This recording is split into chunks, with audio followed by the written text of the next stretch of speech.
স্বদেশ নায়ক, Shankarpur fisherman fish traders অ্যাসোসিয়েশনের secretary এবং এক্স এমএলএ। আমি আবেদন করছি যে আমাদের মা কালী নামিত একটি আমাদের অ্যাসোসিয়েশন অন্তর্ভুক্ত ট্রলার 2/7/2026 সমুদ্রে যায় এবং 15 জন মৎস্যজীবী সমেত আজ অবধি তার খবর পাওয়া যায়নি। আমরা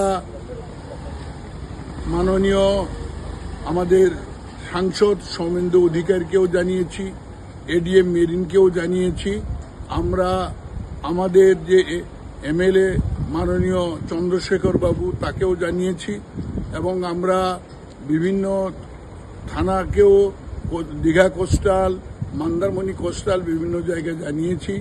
অতি সত্বর এখানটায় খোঁজার ব্যবস্থা করা হোক নেভি দিয়ে এবং নেভির হেলিকপ্টার দিয়ে। অতি সত্বর এটাকে যেন তাড়াতাড়ি খোঁজ নেয়। এদের পরিবার পরিজন সমস্ত আমাদের বন্দরে এসে জড়ো হয়েছেন। আশা করি এই কথাগুলো রাখবেন।